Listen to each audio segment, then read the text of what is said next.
हाँ sir, voice आ रही है। ठीक है। आज जो है हम नए यूनिट स्टार्ट करने वाले हैं, है ना, जो कि है जनरल साइकोलॉजी।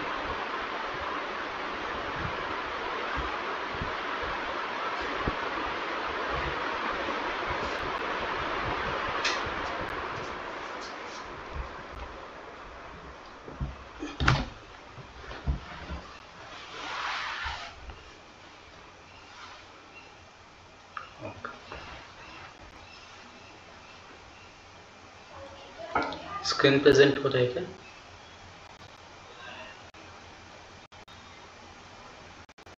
सर स्क्रीन दिख रही है। चलिए,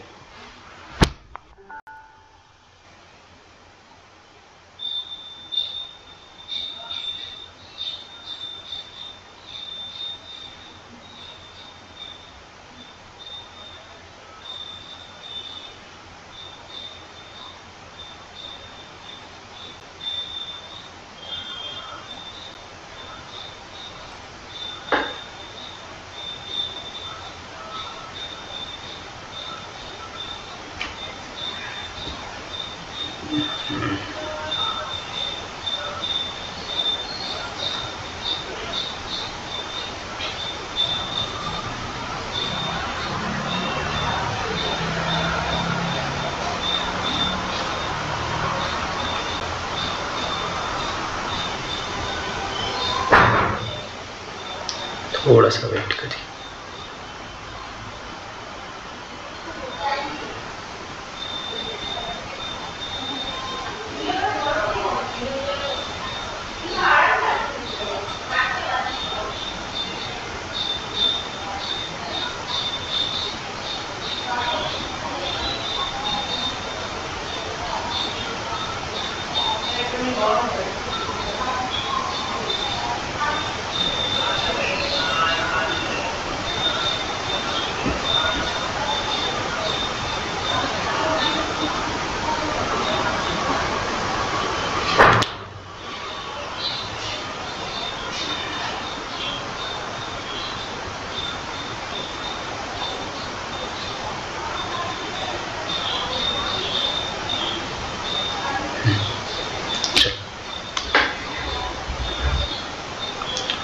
ये जो है आपका सिलेबस है, जिसमें हम जो है अल्टर्ड स्टेट ऑफ कॉन्शियसनेस, मतलब कि स्लीप और उसके स्टेजेस क्या क्या हैं, स्लीप डिसऑर्डर्स कौन कौन से हैं, ठीक है, उसके बारे में पढ़ेंगे। ठीक है, उसके बाद जो है बिहेवियरल साइकोलॉजी।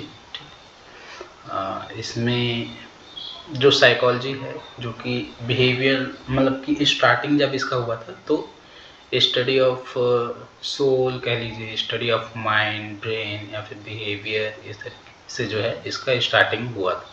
ठीक है, तो बिहेवियरल साइकोलॉजी जो है वो उसी बात को बात करती है। ठीक है, फिर जो है आपका आता है पर्सनैलिटी के बारे में बात करेंगे। ठीक है, तो आज जो हम बात करेंगे वो यही हमारा टॉपिक होगा, पर्सनैलिटी वाला। ओके, उसके नेचर क्या है, क्या क्या टाइप्स हैं पर्सनैलिटी के, डिटर्मिनेंट्स क्या क्या हैं, और उसकी क्या क्या डेवलपमेंटल स्टेजेस हैं। ठीक है, किन किन ने थ्योरी दी है पर्सनैलिटी की, वो सारी चीज़ जो है इसमें बात करेंगे। ठीक है, और लास्ट में जो है आपका कॉग्निटिव साइकोलॉजी, जिसमें सेंसेशन, परसेप्शन, अटेंशन, मेमोरी, इन सब के बारे में जो है आपका, उनके टाइप्स क्या हैं, उनकी डेफिनेशन क्या है, इन सब के बारे में आपका आएगा। देखते हैं सबसे पहले साइकोलॉजी क्या होती है। साइकोलॉजी क्या है? साइकोलॉजी जो है वो एक ग्रीक वर्ड से आया है, साइक। ठीक है, PSYCHE। ओके, दो वर्ड्स का कॉम्बिनेशन है ये, साइक प्लस लोगस। ठीक है, तो साइक मतलब होता है माइंड या फिर बिहेवियर, और लोगस मतलब स्टडी। तो इस हिसाब से साइकोलॉजी क्या हो गई, study of mind and behaviour. ठीक है, जब स्टार्टिंग हुआ था, जब शुरू शुरू में साइकोलॉजी थी, तो उसमें जो है एक वर्ड और जुड़ा हुआ था, सोल। ठीक है, तो कभी कभी मतलब ये भी आ जाता है। ठीक, लेकिन अभी जो मेन यूज में आता है उसमें study of mind and behaviour आता है। ओके, तो जहाँ पे भी मतलब जैसे आपने सुना होगा कि जो साइकोलॉजिस्ट होते हैं, है ना, उन लोग क्या कहते हैं, मन को पढ़ लेते हैं, ऐसा ऐसा बहुत सारी थ्योरी सुनी होंगी। तो ऐसा नहीं होता है, उनके अलग अलग वो रहते हैं साइकोलॉजिस्ट जो है, मतलब जो साइकेट्रिस्ट हैं, ठीक है, तो वो सब अलग अलग उनके मतलब कि कह लीजिए पोस्ट होते हैं। इसमें जो साइकोलॉजिस्ट है वो मतलब कि क्लिनिकल साइकोलॉजी हो गई, अलग अलग जो है साइकोलॉजी के ब्रांचेस भी है, तो उन सब में अभी हम नहीं जा रहे हैं, ठीक है। हिस्ट्री ऑफ साइकोलॉजी, साइकोलॉजी जो है वो शुरू कहाँ से हुआ था और किस तरीके से हुआ था, ठीक है। तो इसमें psychology is a branch of philosophy in pre scientific period. जो स्टार्टिंग था उस टाइम पे साइकोलॉजी जो है वो कहाँ से निकली थी, फिलोसफी से ही जो है इसका ओरिजिन हुआ था, मतलब कि जो दर्शन शास्त्र कहते हैं हिंदी में, वहीं से ही जो साइकोलॉजी है या मनोविज्ञान कहते हैं, तो उसका जो ओरिजिन है वो वहीं से ही हुआ था। फर्स्ट साइकोलॉजिस्ट जो रहे वो थे विलियम वुंट, ठीक है, जो कि कहाँ के रहने वाले थे, जर्मनी के ही रहने वाले थे, ठीक है। और वहीं पे उनकी एक लेबोरेटरी थी, ओके। विलियम वुंट को ही जो है साइकोलॉजी का फादर कहा जाता है। कभी कभी क्वेश्चन आ जाता है who is the father of psychology, तो वहाँ पे आपका विलियम वुंट आंसर होगा, ठीक है। चलो, अब जो है साइकोलॉजी जो है वो आपका अलग अलग स्कूल्स में मतलब कि सबके अपने अपने विचार थे, है ना।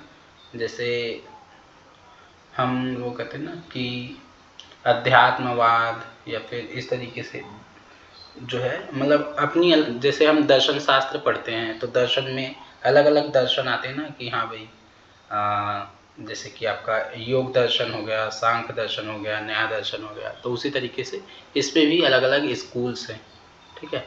तो सबसे पहला जो स्टार्टिंग आता है वो है आपका स्ट्रक्चरलिज्म, ठीक है, जिसको संरचनावाद भी कह देते हैं कहीं कहीं पे। उसमें जो है दो मेन कह लीजिए साइकोलॉजिस्ट थे, जिनका था एडवर्ड टिचनर और विलियम वुंट। मैंने शुरू में बताया था ना कि विलियम वुंट जो है फादर ऑफ साइकोलॉजी कहे जाते हैं। तो जो स्टार्टिंग था वो स्ट्रक्चरलिज्म के कंसेप्ट पे ही हुआ था, ठीक है, जहाँ पे ये लोग मानते थे कि जो study of mind and behaviour क्या है, वही जो है क्या है, साइकोलॉजी है, ठीक है। वहाँ से स्टार्टिंग हुई थी। फिर सेकंड कंसेप्ट आया आपका फंक्शनलिज्म का। फंक्शनलिज्म में जो मेन साइकोलॉजिस्ट रहे वो थे जॉन डेवी, ठीक है। ये नाम पूछे जाते हैं कि कौन जो है वो किससे मतलब कि कौन से स्कूल से जो है वो रिलेट करता है, कभी कभी आ जाता है, ठीक है। ये है John Dewey, James Rowland, Harvey call, और एक है आपका एडवर्ड।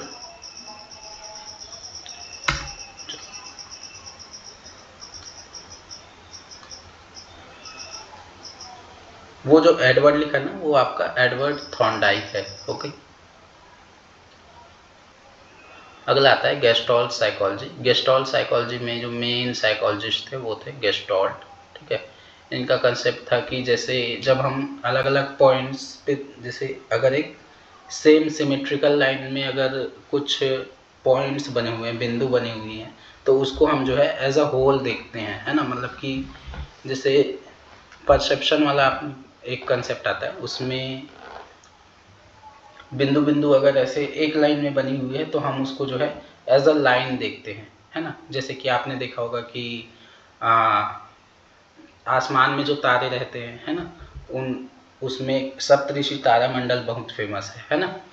तो उसको क्या है, हम एक स्ट्रक्चर के तरीके से देखते हैं, बल्कि जबकि वो क्या है, एक अपने इंडिविजुअल तारे ही है ना। लेकिन वो जो 7 तारे मिलके एक स्ट्रक्चर बनाते हैं, तो उसको जो है हम एक अलग स्ट्रक्चर के तरीके से, जैसे कि पतंग टाइप का और उसके पूंछ के तरीके से बना है, इस तरीके का देखते हैं, है ना। तो वो जो है सर गेस्टॉल्स। पीपीटी नहीं दिख रहा है सर। पीटी शो नहीं हो रहा है? नहीं सर। नेटवर्क का कुछ इशू हो रहा है क्या? शुरू से ही नहीं दिख रहा है? थोड़ा दिख रहा था, अभी नहीं हो रहा है सर, अभी दिख नहीं रहा है। अच्छा।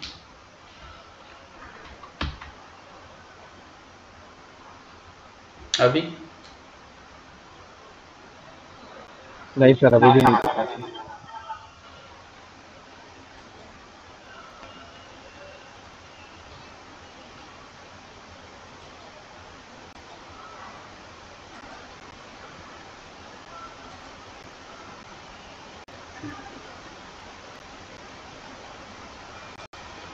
अब शो हो रहा है?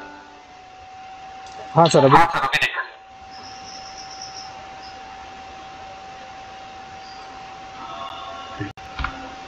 चलो ठीक है, तो कहाँ तक देखा था?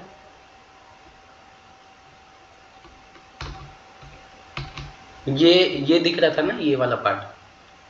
हाँ, ये दिख रहा था, फिर दिखना बंद हो गया, अभी दिख रहा है सर। अभी दिख रहा है, पहले नहीं हाँ दिख सर, अभी रहा दिख रहा है, अभी दिख रहा है सर। था? अच्छा, तो इसमें हमने देखा था कि वही सारी बातें हैं जो अभी वर्बली बताई थी कि साइकोलॉजी जो है वो ग्रीक वर्ड से आया है, जो कि था साइक प्लस लोगस, है ना। तो साइक का मतलब था माइंड एंड बिहेवियर, लोगस मतलब स्टडी, तो इन दोनों को मिला के साइकोलॉजी क्या हो गई? Study of mind and behaviour हो गया। ठीक है, इसमें जो शुरुआत था, जब हम स्ट्रक्चरलिज्म वाली बात कर रहे थे, तो उस टाइम पे जो है सोल वर्ड भी जुड़ा था, तो psychology is the study of soul करके भी एक डेफिनेशन आता है। ठीक है, वो स्ट्रक्चरलिज्म के कंसेप्ट में था। अभी जो यूज़ होता है वो आपका माइंड एंड बिहेवियर वाला यूज़ होता है। ठीक, मतलब जहाँ भी मतलब बिहेवियर की जहाँ पे स्टडी की जाती है, या फिर मन में किस तरीके का जो है बातें चल रही हैं, उन सारी चीज़ों की स्टडी की जाती है, तो उसको हम साइकोलॉजी बोलते हैं। ठीक है, हिस्ट्री में हमने देखा था कि जो हिस्ट्री है वो फिलॉसफी से ही निकल के आया था, है ना। फर्स्ट साइकोलॉजिस्ट जो रहे वो कि विलियम वुंड थे, जो कि कहाँ के रहने वाले थे? जर्मनी के। वहाँ पे उनने अपनी फर्स्ट साइकोलॉजी की लेबोरेटरी डेवलप करी थी। ठीक है, उनको, जो विलियम वुंड है, उनको फादर ऑफ साइकोलॉजी भी कहा जाता है। ठीक है, फिर हमने कहा था कि अलग अलग स्कूल्स होते हैं, है ना, साइकोलॉजी में अलग अलग स्कूल्स हैं, जिसमें पहला स्कूल था स्ट्रक्चरलिज्म। ठीक है, जिसमें दो साइकोलॉजिस्ट आते हैं, वो है आपके एडवर्ड टिचनर और विलियम वुंड। ठीक है, इसी तरह से आपका फंक्शनलिज्म है। फंक्शनलिज्म में वैसे आते तो बहुत सारे हैं, बट कुछ कुछ के नाम लिखे हैं। ठीक है, सारे जो है लिख पाना उतना वो नहीं है, रिलेवेंट नहीं लगा। तो जो थोड़े फेमस हैं उनके नाम लिखे हुए हैं: John Dewey, James Rowland, Harvey call, और आपके थॉर्नडाइक, एडवर्ड थॉर्नडाइक का नाम आता है यहाँ पे। ओके, फंक्शनलिज्म में। अगला है आपका गेस्टॉल्ट साइकोलॉजी। गेस्टॉल्ट साइकोलॉजी में मेन जो साइकोलॉजिस्ट थे वो थे आपके गेस्टॉल्ट। ठीक है, जैसे आप अभी जो पीपीटी दिख रहा है, इसमें यहाँ पे जो स्ट्रक्चर दिख रहा है ना ब्रेन पे, तो इसको भी हम जो है एक ऐसे क्रिस्टल के तरीके से जो है कुछ कुछ लोग जो है इसको इमेजिन करेंगे, है ना। या फिर जैसे अभी तो ये क्या है, ऐसे कोई जो है इसको, ये जैसे डॉट डॉट है ना, लाइन लाइन लाइन लाइन है, तो अभी ये किस तरीके से दिख रहा है? ये जो स्ट्रक्चर है वो क्या लग रहा है ये? हम्म? एक दूसरे से कनेक्टेड, जैसे वो होता है ना, पिरामिड, मतलब क्या बोलते हैं। इसमें ये देख पा रहे हो कि एक जो है पर्सन के तरीके से दिख रहा है, मतलब कि यहाँ पे कोई एक आदमी है, उसके दिमाग के जो एरिया है वहाँ पे ऐसे स्टार स्टार बना हुआ है, इस तरीके का ऐसा दिख रहा है। हाँ सर, दिख रहा है। हाँ, तो ये जो कंसेप्ट दिया था वो आपके गेस्टॉल्ट ने दिया था। ठीक है, अगला अगला जो वो है स्कूल है वो है आपका बिहेवियरिज्म। ये मेनली जो है आपका स्टडी ऑफ बिहेवियर, मतलब कि जो लोग बिहेवियर किस तरीके से करते हैं, है ना, या फिर कंडीशनिंग जिस तरीके की होती है, उसके बेस पे जो है आपका बात करते हैं कि अगर कोई पर्सन या फिर कोई इंडिविजुअल या एनिमल मान लो या ह्यूमन मान लो, ठीक है, वो किस तरीके से बिहेवियर कर रहा है, उसके बेस पे वो जो है साइकोलॉजी की स्टडी करते थे। ठीक है, इसमें जो मेन नाम है वो है आपके जे बी वॉटसन, पैवलो और बी एफ स्किनर। ठीक है, इनके अपने अपने एक्सपेरिमेंट्स हैं, उनको हम आगे देखेंगे क्या क्या आपका जो है इनने एक्सपेरिमेंट्स करे हैं। ओके, अगला आता है आपका ह्यूमनिस्टिक अप्रोच या फिर ह्यूमनिस्टिक साइकोलॉजी। इसमें दो नाम मेन आते हैं, एक है अब्राहम मैस्लो, ठीक है, जिनने हायरार्की मॉडल दिया था, नीड हायरार्की मॉडल बोलते हैं, ठीक है। दूसरा है Carl Rogers. Okay,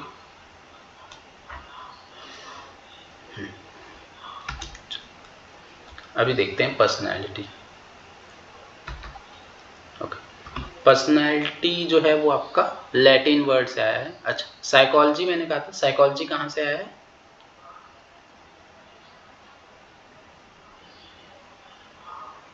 Latin word से। साइकोलॉजी जो वर्ड है वो कहाँ से आया है? ग्रीक वर्ड से। ग्रीक वर्ड से, ठीक है। याद रखना, ये कभी कभी पूछते हैं, ठीक है। तो वैसे ही पर्सनैलिटी जो है वो आपका लैटिन वर्ड से आया है, पर्सोना, ठीक है, जिसका मतलब होता है मास्क, ठीक है। Personality can be defined as external appearance, ठीक है, मतलब कि कैसा हम जो है सामने दिखा रहे हैं उसको जो है पर्सनैलिटी बोली जाती है, ठीक है। जैसे कि कोई एक एक्टर है फॉर एन एग्जांपल, है ना, वो जो है किस तरीके एक्चुअल में उसका जो बिहेवियर है वो अलग हो सकता है ना, लेकिन जो है वो मूवी में किस तरीके से एक्ट करता है उस तरीके से हमारा मतलब कि उसकी पर्सनैलिटी बन जाती है। जैसे कि अगर मैं कहूँगा अमरीश पुरी, तो उसके बारे में आपकी पर्सनैलिटी बनेगी कि वो जो है विलन वाले रोल करता था, है ना, तो विलन वाला जो आपका वो मतलब कि उसके लिए पर्सपेक्टिव बनेगा, है ना। जैसे कि जिनने रामानंद सागर वाला जो वो था, है ना, तो उसमें जिन लोगों ने एक्ट किया था, जिसने रामायण का एक्ट किया था, है ना, जिन्होंने लक्ष्मण जी का एक्ट किया था, जिनने सीता जी का एक्ट किया था, तो उनको हाँ उनकी पर्सनैलिटी किस तरीके की बन गई हमारे सामने कि वो जो है राम जी हैं, सीता जी हैं, इस तरीके का, है ना। तो वही मतलब कि एक जो सामने जो हम दिखाते हैं उसी को जो है पर्सनैलिटी कहा जाता है, ठीक है। जिस तरीके का मास्क हमने पहन रखा है ना, इनर पर्सनैलिटी अलग होती है, मेन जो हम शो करते हैं वो, ठीक है। इसलिए यहाँ पे पर्सोना का मतलब मास्क से लिया गया, ठीक है। यहाँ पे कुछ डेफिनेशंस हैं। सबसे पहला डेफिनेशन है GW Allport का, वो कहते हैं personality is a dynamic organisation within an individual of those psychophysical systems that determines the unique adjustment to his environment, ठीक है। साइकोलॉजी क्या है, सॉरी पर्सनैलिटी क्या है? पर्सनैलिटी एक डायनेमिक ऑर्गेनाइजेशन है, किसका? इंडिविजुअल का, जो साइकोफिजिकल सिस्टम है, जो कि क्या डिफाइन करता है आपका unique adjustment to his environment, कि वो किस तरीके से किस यूनिक तरीके से वो अपने एनवायरनमेंट में वो एडजस्ट कर पाता है, उसके लिए क्या क्या तौर तरीके अपनाता है, ठीक है, उसको हम क्या बोलते हैं? पर्सनैलिटी कहते हैं, ठीक है। वही वैसा ही लगभग सेम जो है बोरिंग नाम के जो मतलब वो थे साइकोलॉजिस्ट थे, उनने कहा है कि personality is an individual's consistent adjustment to his environment, ठीक है। वो कंटिन्यूसली कंसिस्टेंटली जो है किस तरीके से अपने एनवायरनमेंट में एडजस्ट कर पाता है, वो आपका पर्सनैलिटी कहलाता है, ठीक है। पर्सनैलिटी से रिलेटेड कुछ कुछ थ्योरीज हैं, ठीक है। सबसे पहला आता है टाइप अप्रोच, ठीक है। फिर आपका ट्रेट अप्रोच, तीसरा है साइकोडायनेमिक या फिर साइको एनालिटिकल थ्योरी कहते हैं, ठीक, जो कि दिया था फ्राइड, सिगमंड फ्राइड ने। ओके, ह्यूमनिस्टिक अप्रोच, ह्यूमनिस्टिक में हमने देखा था कार्ल रोजर्स वाला, अब्राहम मैस्लो, है ना, ये सब आते हैं। तो सबसे पहले देखते हैं टाइप अप्रोच क्या है, ठीक है। टाइप अप्रोच में जो है 4 थ्योरीज हैं। सबसे पहला आता है क्रैशमर की थ्योरी, ठीक है। दूसरा है शेल्डन, तीसरा है यंग, ठीक है, कार्ल जुंग लिखा हुआ है, ठीक है, उनकी थ्योरी, और लास्ट है फ्राइडमैन एंड रोजनमैन की थ्योरी। तो सबसे पहले देखते हैं Kretschmer's classification of personality. Kretschmer's classification of personality में जो है इनने पर्सनालिटी को बॉडी फिजिक के बेस पे या फिर किस तरीके की उसकी बॉडी बनी हुई है, संरचनात्मक जो संरचना है, ठीक है, स्ट्रक्चरली जो है वो किस तरीके से दिख रहा है, उसके बेस पे इनने 4 तरीके के पर्सनैलिटी बताई। सबसे पहला इन्होंने कहा पिकनिक पर्सनैलिटी। पिकनिक जो पर्सनैलिटी होती है वो कैसी होती है आपका, उसका जो शरीर है थोड़ा मोटा होगा, फैट बॉडी लिखा होगा, ठीक है, large head, chest and abdomen, ठीक है, उसका जो चेस्ट है, एब्डोमेन है, हेड है, वो कैसा होगा, लार्ज होगा, ठीक है। एक तरीके से आप कह सकते हो थोड़ा सा जो दिखने में थोड़ा मोटा टाइप का होता है ना, वो आपका पिकनिक पर्सनैलिटी है, ठीक है। उसका जो बिहेवियर है वो आपका सोशल होगा, जॉली नेचर का होगा, ठीक है, easy going and good nature, okay. इस तरीके की जो पर्सनैलिटी है, ठीक है, वो आपकी पिकनिक पर्सनैलिटी के अंतर्गत आता है, ठीक है। ये नाम याद रखिएगा, क्रेशमर्स, ठीक, क्रेशमर की क्लासिफिकेशन ऑफ पर्सनैलिटी।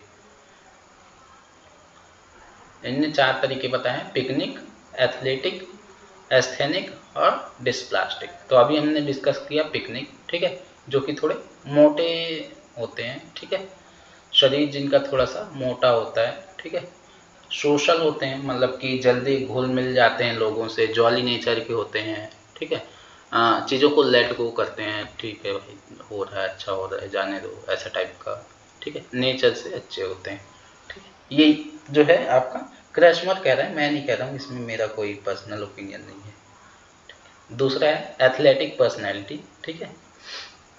तो एथलेटिक कहने का मतलब, एथलेटिक तो जनरली आप समझते ही होंगे, एथलीट जो है वो किस तरीके का होता है, तो उसकी जो है स्ट्रॉन्ग बॉडी कह लीजिए, ठीक है, एक सुडौल शरीर, फॉर्म मसल्स, उसके जो मसल्स हैं वो वेल डेवलप्ड हैं, ठीक है, वाइड चेस्ट एंड शोल्डर्स, ठीक है, इसका जो शोल्डर है, चेस्ट है, वो जो है आपका वाइड रहेगा, and energetic, optimistic and challenging, किसी भी काम को लेके जो है वो एनर्जेटिक होगा, ठीक है, ऑप्टिमिस्टिक मतलब कि आशावादी रहेगा, ठीक है, कोई भी काम होगा तो उसमें हाँ हो सकता है, कर सकते हैं, इस तरीके का, और चैलेंजिंग होगा मतलब कि चीज़ों को जो है करने के लिए जो है वो हमेशा तत्पर रहेगा, आगे रहेगा, ठीक है, एथलेटिक पर्सनैलिटी।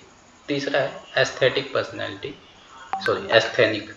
तो एस्थेनिक में जो बॉडी है वो आपकी लीन रहेगी, टॉल रहेगी, ठीक है, रिजर्व, स्ट्राई, सेंसिटिव एंड पेसिमिस्टिक। ये जो ऑप्टिमिस्टिक लिखा है उसके अपोजिट आता है पेसिमिस्टिक, ठीक है, मतलब कि निराशावादी कह सकते हो, ठीक है, थोड़ा शर्मीला टाइप का, सेंसिटिव टाइप का, रिजर्व्ड मतलब कि चीज़ों को अपने में ही रखने का, ठीक है, इस तरीके की जो पर्सनैलिटी है वो आपका एस्थेनिक पर्सनैलिटी में आएगा। लास्ट है डिस्प्लास्टिक। डिस्प्लास्टिक थोड़ा सा जो है एबनॉर्मल वाला कंडीशन है।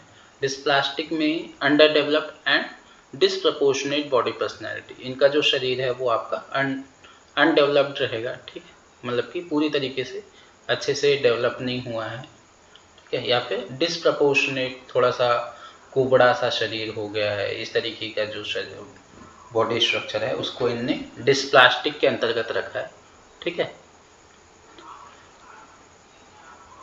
इनका मतलब कि जो शरीर है या फिर जो भी भावनाएं हैं, इस तरीके की समझ लो, ठीक है, वो कैसे रहेंगी आपका डिसप्रपोर्शनेट होंगी, एक तो इम्बैलेंस्ड होंगी, ठीक है, और अनडेवलप्ड, ओके। ये वाला समझ में आया क्या, क्रैशमर वाला?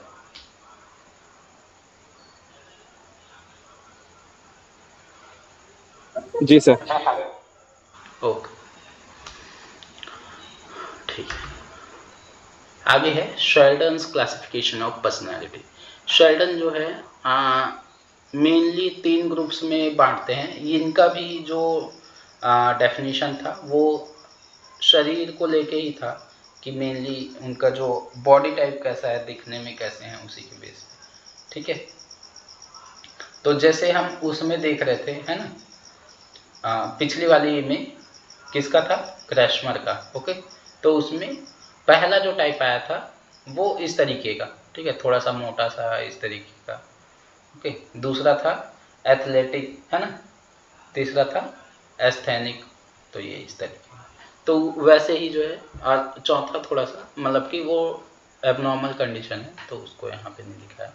अच्छा, यहाँ पे जो है विलियम शेल्डन के 3 जो बॉडी टाइप हैं उनको देख लेते हैं, ठीक है। सबसे पहला आता है एंडोमॉर्फी, ठीक है। एंडोमॉर्फी में क्या कहते हैं, एंडोमॉर्फी जो है आपका जो ये वाला है, ठीक है। एंडोमॉर्फी में soft and spherical in appearance, social and relax, ठीक है। जैसे कि आपका क्रैशमर का जो पहला वाला था वही सेम जो है आपका इसका फर्स्ट है एंडोमॉर्फी। ओके, रिलेट करके पढ़ोगे तो इजीली याद हो जाएगा, ठीक है।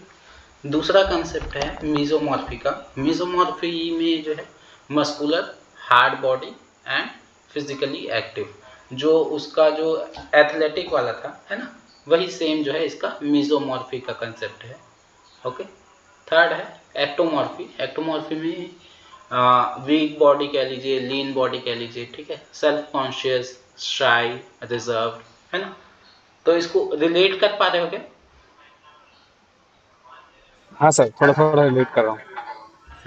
देखो जैसे इस वाले में था है ना, पिकनिक हमने कहा था, तो वो जो क्रैशमर का जो पिकनिक वाला है ना, वो इसका एंडोमॉर्फी है, ठीक है। वैसे ही जो इसका एथलेटिक वाला है क्रैशमर का, वो जो है आपका इसका मीजोमॉर्फी है। और इसमें जो एस्थेनिक है ना, क्रैशमर वाले में जो एस्थेनिक है वो आपका इसमें एक्टोमॉर्फी है। ओके, ठीक है। हाँ जी सर।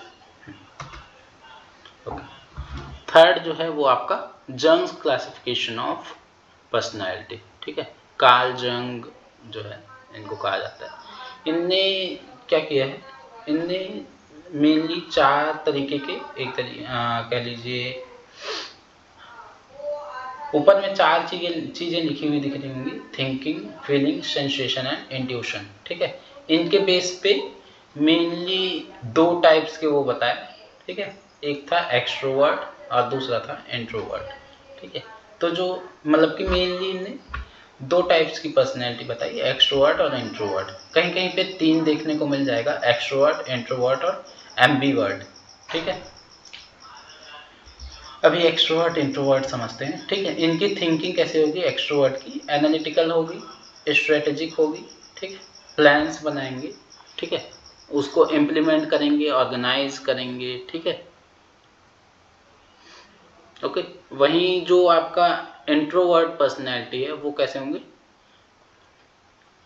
कंप्लेंटेटिव कह लीजिए, ठीक है, या फिर डिस्कवरिंग, मतलब कि उनकी जो थिंकिंग है वो डिस्कवरिंग होती है, ठीक है, थ्योरेटिकल होते हैं, सेल्फ नॉलेज के लिए जो है वो जाते हैं, ठीक है। क्योंकि इनका जो इंट्रोवर्ट जो पर्सनैलिटी है वो कैसा है, मेनली वो इंट्रोस्पेक्टिव होता है, मतलब कि कह लीजिए कि वो खुद को ज़्यादा ऑब्जर्व करते हैं, ठीक है, इस तरीके का जो पर्सनैलिटी होती है। और जो एक्सट्रोवर्ट होते हैं वो मतलब कि मेनली जो है प्लान्स बनाने में, इन सब में जो है ज़्यादा मतलब कि वो रहते हैं, एक्टिव रहते हैं, ठीक है। ओके, जो एक्सट्रोवर्ट होते हैं उनकी फीलिंग जो है उसमें देखते हैं, पहले लिखा है सोशेबल, ठीक है, मतलब कि सोशल होते हैं, ठीक है। Sentimental, six personal and social success, ठीक है। ये लोग मतलब कि पर्सनल एंड सोशल सक्सेस को जल्दी पा लेते हैं, ठीक है। इंट्रोवर्ट जो है वो उनकी फीलिंग इनएसेसिबल, मतलब कि समझ एसेस करना, मतलब कि उसको एसेस के लिए हिंदी वर्ड क्या होगा,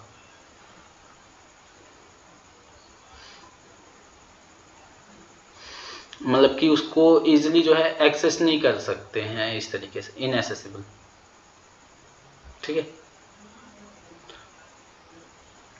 सेल्फ कंटेन्ड, मतलब कि एक तरीके से ये खुद में ज़्यादा रहते हैं इंट्रोवर्ट वाले जो हैं, और जो एक्सट्रोवर्ट हैं वो सोशल ज़्यादा रहते हैं, ठीक है। इनको जो एक्सट्रोवर्ट है वो लोग ज़्यादा फ्रेंड्स बनाना मतलब कि प्रेफर करते हैं, इंट्रोवर्ट जो है वो ठीक है कम फ्रेंड्स बनाना जो है प्रेफर करते हैं ज़्यादा, मतलब कि उनसे मिलना जुलना वगैरह इनसे नहीं रहता, ठीक है। जो एक्सट्रोवर्ट होते हैं उन लोग प्रैक्टिकल ज़्यादा सोचते हैं, ठीक है, या फिर चीज़ों को प्रैक्टिकली लेते हैं, उनको हैंड्स ऑन, मतलब कि प्रैक्टिस करके सीखना है इस तरीके का, ठीक है। प्लेजर सीकिंग, हार्ड हेडेड, ठीक है, मतलब कि चीज़ों को एक समझ लीजिए कि उनको एज अ टास्क लेना या फिर उसके बाद उस पर प्लान्स बनाना, उनको इम्प्लीमेंट करना, इस तरीके का जो काम है वो आपका एक्सट्रोवर्ट का होता है, ठीक है। वो उनको प्रैक्टिकली वाली जो चीज़ें हैं वो ज़्यादा मतलब कि पसंद आती हैं, या फिर उस तरीके का उनका बिहेवियर होता है, ठीक है। वही जो इंट्रोवर्ट होते हैं वो के इंटेंस होते हैं, ठीक है। ऑब्सेसिव मतलब कि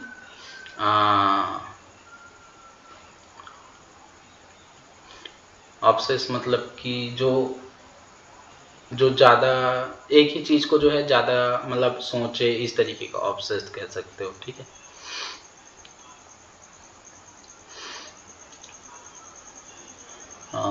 डिटैच्ड डिटैच्ड लिखा हुआ है, ठीक है। डिटैच्ड रहते हैं, वही मैंने कहा ना कि इसमें जो लोग हैं वो ज़्यादातर सोशल होते हैं, और इसमें ये जो है ज़्यादा मतलब कि अपने में रहना पसंद करते हैं, ज़्यादा लोगों से मिलना जुलना उतना उनका नहीं रहता है, ठीक है। इंट्यूशन इनका किस तरीके का होता है, तो उसमें एक्सट्रोवर्ट जो है वो आपके एडवेंचरस होते हैं, ठीक है। इनोवेटिव, नॉवेल्टी जो मतलब किसी चीज़ में नया देखना, ठीक है, इस तरीके का इन लोग का एक्सट्रोवर्ट का बिहेवियर होता है। वहीं जो इंट्रोवर्ट है वो आइडियलिस्टिक होते हैं, विजनरी, ठीक है, और मिस्टिकल, ठीक है। थोड़े से समझने में थोड़े कठिन टाइप के, इस तरीके के कह सकते हो, ठीक है, कि उनको समझना थोड़ा मतलब अपने में राज ज़्यादा रखते हैं, ज़्यादा मतलब कि बताने में ज़्यादा विश्वास नहीं करते हैं। वहीं एक्सट्रोवर्ट जो होते हैं वो बताने में ज़्यादा विश्वास करते हैं, ठीक है। थर्ड जो मैंने कहा था एम्बीवर्ट, ठीक है। एम्बीवर्ट में क्या होता है, एम्बीवर्ट में दोनों का मिक्सचर वाला जो कॉम्बिनेशन रहता है, ना ही उतना ज़्यादा एक्सट्रोवर्ट ना ही इंट्रोवर्ट, दोनों का जो मिक्स वाला जो फॉर्म रहता है उसको एम्बीवर्ट बोलते हैं, ठीक है। ये जंग्स क्लासिफिकेशन है, ठीक है। एक्सट्रोवर्ट इंट्रोवर्ट आपने वर्ड सुना होगा, है ना, सिंपली सुना है कि नहीं सुना है? हाँ सर, सुना है सर। ठीक है, ओके। तो उन ये वाला जो पार्ट है वो आपका जंग क्लासिफिकेशन ऑफ पर्सनैलिटी है, ठीक है। चौथा है Friedman and Rosenman classification of personality. इसमें ये क्या कहते हैं कि जो पर्सनैलिटी है उसको इनने दो उसमें डिस्क्राइब किया है, दो टाइप में। पहला है टाइप ए और दूसरा है टाइप बी, ठीक। तो टाइप ए वाले में ये कहते हैं कि जो लोग हाईली अचीविंग होते हैं, है ना। अच्छा, ये समझ में आ रहा है कि नहीं, ज़्यादा इंग्लिश तो नहीं हो रहा है? नहीं सर, समझ में आ रहा है सर। ठीक है। तो जो टाइप ए वाले हैं वो आपके हाईली अचीविंग होते हैं, ठीक है। मतलब कि कह लीजिए कि जो चीज़ों को अचीव करना चाहते हैं उनके लिए मतलब कि उनके जो एम्बिशंस हैं वो थोड़े ज़्यादा होते हैं, ठीक है। थोड़े से इम्पेशेंट से होते हैं, एंजियस होते हैं, ठीक है। और टाइम मैनेजमेंट जो है इनका अच्छा होता है, इस तरीके से इसमें बताया गया है, ठीक है। वर्कaholic होते हैं, मतलब कि काम को लेके जो है सीरियस होते हैं काम करने में। मतलब वर्कaholic मतलब बहुत जितना काम कर लो, बहुत सारा काम कर लो। थोड़े से बिहेवियर में रूड हैं, ठीक है। एम्बिशियस हैं, इम्पेशेंट है, मतलब कि धैर्य थोड़ा कम होता है इनमें, ठीक है। एंजियस हैं, मतलब कि जैसे एंजाइटी होने लगती है ना किसी काम को करते चलो, तो ये जो है मतलब कि टाइप ए वालों को जो है एंजाइटी होने के चांसेस होते हैं, ठीक है। और साथ ही ये जो है concern with the time management, मतलब कि टाइम मैनेजमेंट पे बहुत ज़्यादा कंसर्न रहते हैं, ठीक है। ये आपका टाइप ए पर्सनैलिटी है। वहीं जो है टाइप बी पर्सनैलिटी है वो लो स्ट्रेस लेवल, मतलब चीज़ों को उतना ज़्यादा स्ट्रेस में नहीं लेने का, है ना। वर्क स्टडली मतलब कि काम करेंगे लेकिन स्टडीली, मतलब कि कंटिन्यू रहेगा। आप समझ लीजिए एक निरंतरता से और एक स्थिरता के साथ, ठीक है। वहीं जो है टाइप ए वाले थोड़े से मतलब कि काम करो काम करो काम करो, और वो जो टाइप बी वाले हाँ एक निरंतरता से चल रहे हैं और उसमें फ्लुएंसी बना के रखें, उस तरीके का, ठीक है। एंजॉय अचीवमेंट्स, मतलब कि जो जो भी अचीवमेंट वगैरह होता है ना, जैसे उनने कुछ भी चीज़ अचीव किया तो उसको वो जो है अच्छे से एंजॉय करते हैं, ठीक है। और टाइप बी वाले इसमें क्रिएटिविटी का जो वो है वो भी टाइप बी वालों में होता है, ठीक है। दोनों की अच्छी अच्छी बातें बताई हैं, ठीक है। इसी में ही मतलब का जो रोजर्स वाले हैं वो टाइप ए बी और सी डी इस तरीके का भी कंसेप्ट आता है, तो वो जो है यहाँ पे हमने डिस्कस नहीं किया है। ठीक है। ट्रेट अप्रोच में मेनली जो है 3 थ्योरीज हैं। सबसे पहला है एल्पोर्ट की थ्योरी। ठीक है। एल्पोर्ट जो हमने सबसे शुरू में पढ़ा था, डेफिनेशन पढ़ी थी, है ना, जो कि कह रहे थे कि हाँ कितना अच्छे से पर्सनल सॉरी एनवायरनमेंट के साथ जो है हम कोऑर्डिनेट कर पाते हैं या फिर एडजस्ट कर पाते हैं, उस तरीके से पर्सनैलिटी जो है डिफाइन होती है, इस तरीके का उन्होंने डेफिनेशन दिया था, है ना। दूसरा है कैटल्स थ्योरी। ठीक है। और थर्ड है टाइप कम ट्रेड थ्योरी, मतलब कि टाइप और ट्रेड दोनों को मिला के एक थ्योरी बनी है, उसको टाइप कम ट्रेड थ्योरी बोलते हैं। ठीक है। अभी देखते हैं एल्पोर्ट की थ्योरी। एल्पोर्ट क्या कहते हैं। एल्पोर्ट जो है वो हायरार्की के 3 लेवल्स पे, मतलब कि मेनली मतलब इन्होंने जो पर्सनैलिटी को डिफाइन किया है वो 3 हायरार्की के 3 लेवल्स पे डिफाइन किया है। ठीक है। जिसमें cardinal, central and secondary trade. ठीक है। ये 3 चीज़ें आती हैं। सबसे पहला है कार्डिनल। ठीक है। कार्डिनल में ये कह रहे हैं कि ये जो है टॉप ऑफ द हायरार्की आता है, मतलब कि हायरार्की के सबसे ऊपर वाले हिस्से में आता है। ठीक है। As individuals master control. ठीक है। इसमें मास्टर कंट्रोल आता है। They are considered to be individuals ruling passion. ठीक है। जैसे इसमें अगर मैं समझाना चाहूँ तो कार्डिनल ट्रेट में क्या होता है कि एक कोई मतलब कि एक कोई ट्रेट है। ठीक है। ट्रेट मतलब कि उसका कैरेक्टरिस्टिक्स। ठीक है। जैसे यहाँ पे मैंने एग्जांपल के लिए लिख रखा है ट्रूथ एंड नॉन वायलेंस। ठीक है। अगर मैं कहूँ कि सत्य और अहिंसा, तो किसका नाम याद आता है? कोई पर्सन है ऐसा जो सत्य और अहिंसा की बात करता था?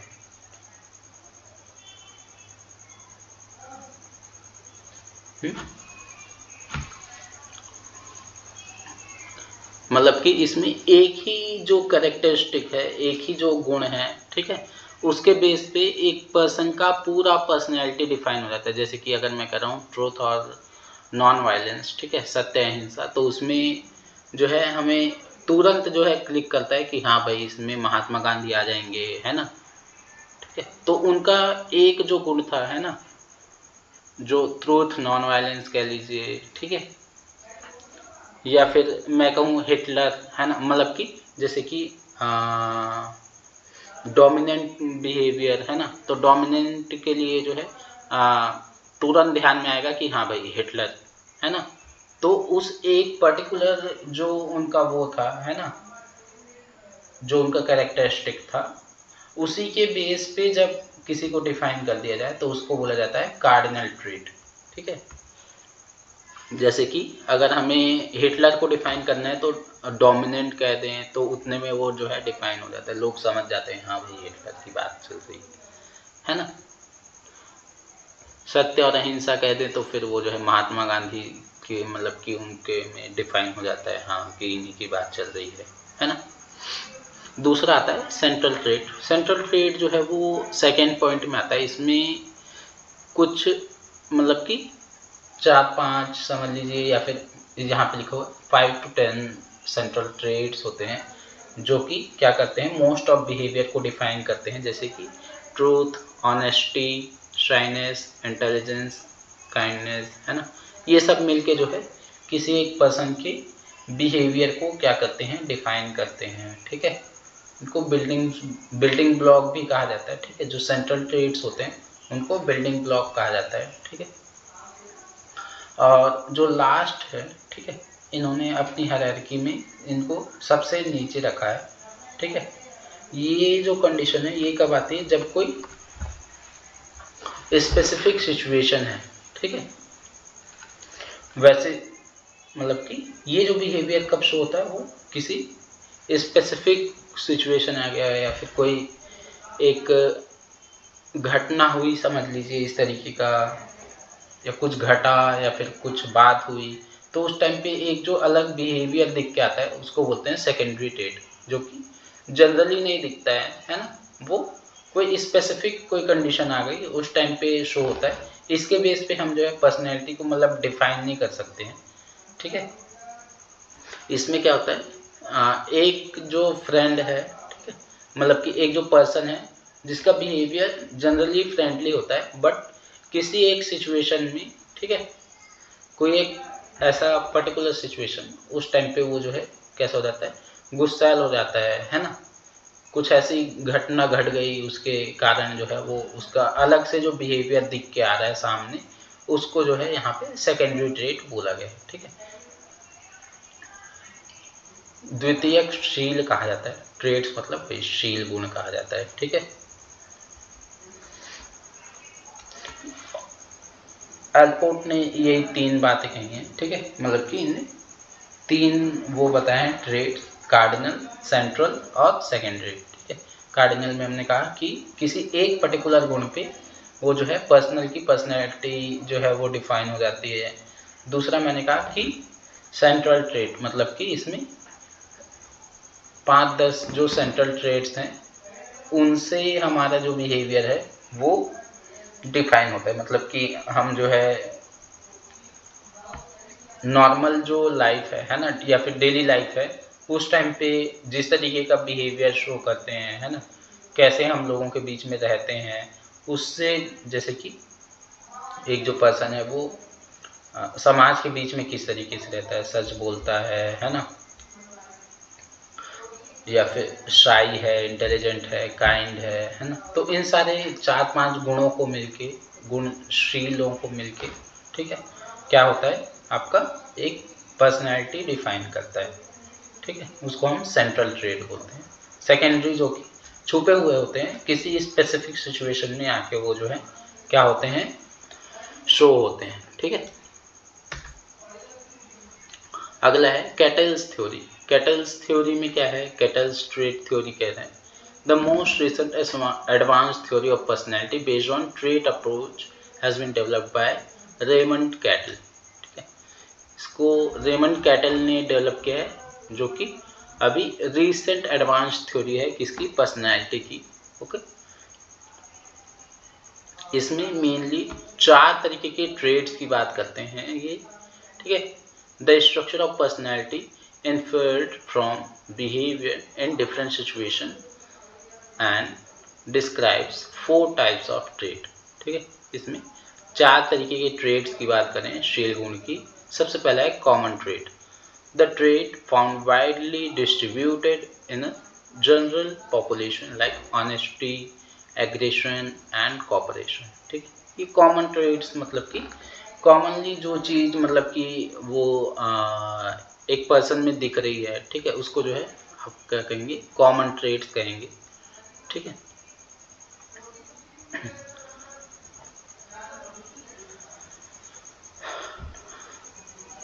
कॉमन ट्रेड्स को अगर आप इसमें से किसी में मिलाना चाहो तो आपका जो सेंट्रल वाला जो पार्ट है ना, सेंट्रल ट्रेड जैसे हम कह रहे थे वैसे ही जो है आपका कॉमन ट्रेड जो है आता है, ओके। यूनिक ट्रेड, ठीक है, it is unique to a person as temperamental traits are emotional reaction, ठीक है। मतलब कि एक जो पर्सन है वो किसी पर्टिकुलर सिचुएशन में जो है कभी बहुत ज़्यादा गुस्सा हो जाता है, या फिर कभी बहुत ज़्यादा मतलब कि जैसे इमोशन वाली जो चीज़ें हैं वो मतलब उसका एक यूनिक होता है, मतलब कि किसी एक पर्टिकुलर सिचुएशन में अलग हो सकता है, किसी दूसरे सिचुएशन में अलग हो सकता है, ठीक है। ये टेम्परामेंट पे डिपेंड करता है, मतलब कि उसका जो इमोशनल उस टाइम पे वो किस तरीके से रिएक्ट कर रहा है उस पर डिपेंड करता है, ठीक है। जैसे हमने बात करी थी कि इसमें सेकेंडरी ट्रेट में कि एक पर्टिकुलर सिचुएशन में वो जो है फ्रेंडली हो जाता है ना, या फिर मतलब कि नॉर्मली वो जो है फ्रेंडली रहता है लेकिन पर्टिकुलर सिचुएशन में एंग्री हो जाता है, इस तरीके का है ना। तो वैसे जो है आपका यूनिक मतलब कि एक किसी सिचुएशन में बहुत ज़्यादा खुश हो गए या फिर बहुत ज़्यादा गुस्सा हो गए, है ना, उस तरीके का। तीसरा है सरफेस ट्रेट। सरफेस ट्रेट में it is recognised by manifestation of behaviour like curiosity and dependability. इसमें जो है इसके अंतर्गत किसी पर्सन का जो क्यूरियोसिटी वाला जो ट्रेट है ना, मतलब कुछ कुछ गुण हैं उनको अलग अलग कैटेगरीज में रख दिया गया है। जैसे कि क्यूरियोसिटी वाले को सरफेस ट्रेट में रख दिया है, ठीक है। डिपेंडेबिलिटी मतलब कि निर्भरता, कि दूसरों पे जो है निर्भर रहना, है ना, इस तरीके का कोई जो गुण रहता है वो उसको सरफेस ट्रेट के अंतर्गत रखा गया है, ठीक है। लास्ट है सोर्स ट्रेट, ठीक है। इसमें सबमिसिव होना, है ना, या फिर डोमिनेंट होना, इस तरीके का जो बिहेवियर है उसको सोर्स ट्रेट के अंतर्गत रखा गया है। ओके,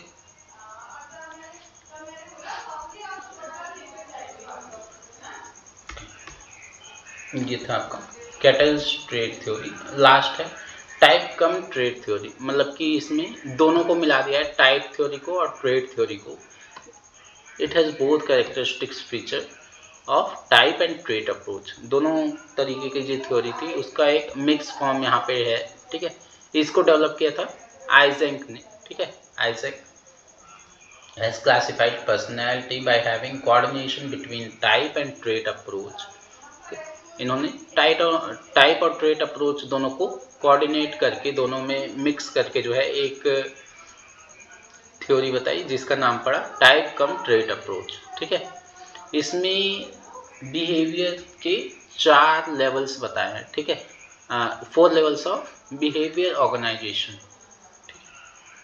जिसमें इन्होंने सबसे लोएस्ट लेवल पे रखा कि जो कोई स्पेसिफिक सिचुएशन में कोई स्पेसिफिक रिस्पॉन्स आ रहा है उसको इन्होंने रखा लोएस्ट पे। एक तरीके से वो जो हायरार्की वाला जो हम पढ़ रहे थे ना इधर, ठीक है, इनने 3 बताए हैं, उन्होंने 4 बता दिए हैं, ठीक है। तो इनने जो सेकेंडरी वाला जो इनके में है ना, आलपोर्ट वाले में, तो ऐसा ही जो है ये जो लोअर वाला है ना, या फिर लोएस्ट लेवल पे जो लिखा हुआ है वो सेम है, ठीक है।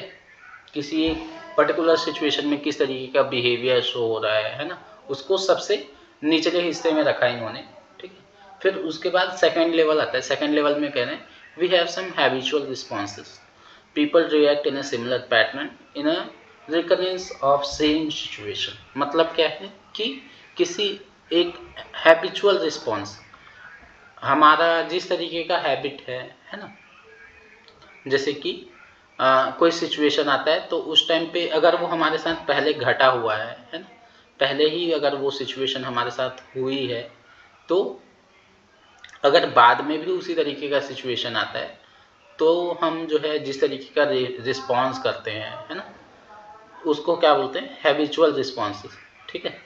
तो उसको इन्होंने सेकंड लेवल पे रखा, ठीक है। थर्ड लेवल पे रखा कि उन्हीं जो हैबिचुअल रिस्पॉन्सेस हैं, है ना, उनके बेस पे जो सामने कैरेक्टरिस्टिक निकल के आती है या फिर उसका जो पर्सनैलिटी निकल के आती है उसको इन्होंने थर्ड लेवल पे रखा, ठीक है। People have organisation of habitual acts into traits such as shyness. मतलब कि जैसे कि एक जो पर्सन है वो हमेशा मतलब कि ऐसा रहता है कि समाज से ज़्यादा मतलब कि सोशल विड्रॉल वगैरह फील करता है, या उतना ज़्यादा घुलना मिलना वो पसंद नहीं करता है, तो हम जो है क्या कहते हैं कि वो जो है पर्सन जो है वो शाई है ना, इस तरीके का कह रहे हैं, ठीक है। चौथा आता है फोर्थ लेवल। इसमें it is defined as a group of correlated traits, ठीक है। बहुत सारे ट्रेड्स को मिला के, है ना, मतलब कि शील को मिला के, उनके गुणों को मिला के हम जो है उसकी पर्सनैलिटी को डिफाइन करते हैं कि ये जो है इस तरीके का बिहेवियर दिखाता है कि हाँ भाई शाई है, लोगों से कम मिलता है ना, या फिर जो है आपका ज़्यादा लोगों से मिलता नहीं है, ठीक है, अपने में रहता है, ठीक है। तो उससे क्या निकल के आता है कि ये जो पर्सन है वो इंट्रोवर्ट है ना, इस तरीके के केस, ठीक है। अब ये जो 4 लेवल्स हैं उसके बेस पे इन्होंने पर्सनैलिटी बताई 4 तरीके की, ठीक है। इसमें 4 types of personality based on that aspects, ठीक है। वो जो पीछे हमने 4 एस्पेक्ट्स पढ़े उसी के बेस पे इन्होंने 4 पर्सनैलिटी के टाइप्स बताए। सबसे पहला था इंट्रोवर्जन, ठीक है। इंट्रोवर्जन में क्या है, इंट्रोवर्ट जो लोग रहते हैं वो रिजिड हैं, एंटी सोशल हैं, रिजर्व्ड हैं और इंट्रोस्पेक्टिव हैं, ठीक है। मतलब कि ये जो है अपनी चीज़ों को लेके थोड़े से स्ट्रिक्ट रहते हैं कि हाँ भाई यही है तो यही है, ठीक है। एंटी सोशल मतलब कि ज़्यादा समाज में मिलना जुलना इस तरीके का बिहेवियर नहीं है, सोशल विड्रॉल है, ठीक है। रिजर्व्ड है मतलब कि अपने में संकुचित कह सकते हो, ठीक है, इस तरीके का जिनका पर्सनैलिटी होती है। और इंट्रोस्पेक्टिव मतलब कि जो आत्मनिरीक्षण जो कहते हैं, ठीक है, उस तरीके अपने आप को ज़्यादा ऑब्जर्व करना, ठीक है, इस तरीके का जिनका बिहेवियर होता है उसको इंट्रोवर्जन कहा गया है, ठीक है।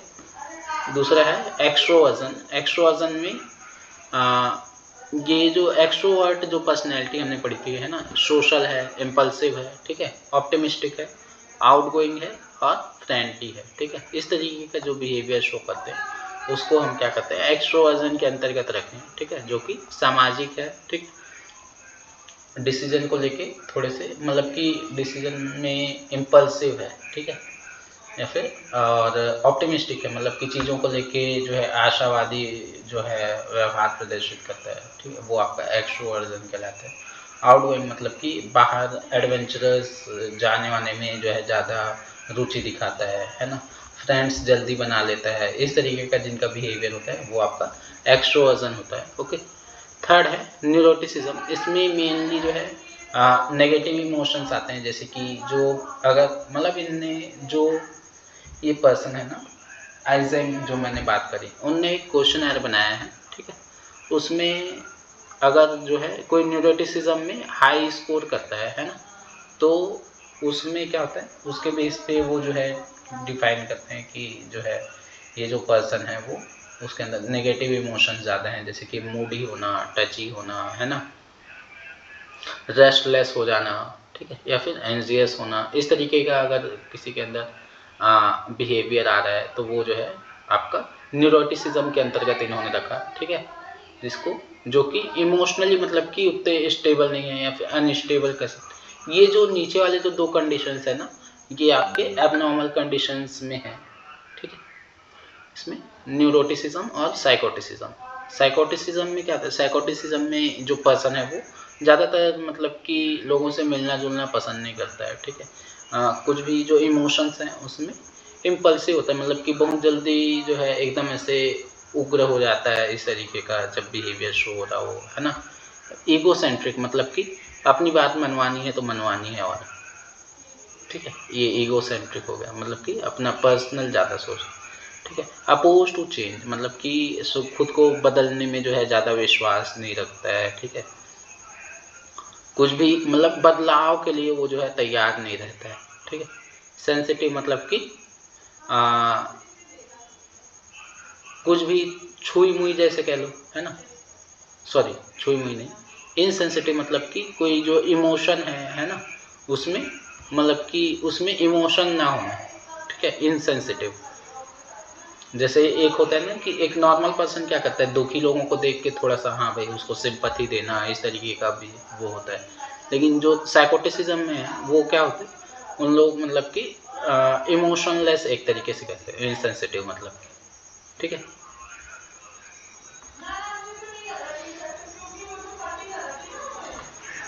ठीक है, आज यहीं तक रखते हैं, ठीक। कल जो है फ्राइड की जो थ्योरी है ना, और उसके आगे जो भी आएगा उस पर हम जो है डिस्कस करेंगे। जी सर।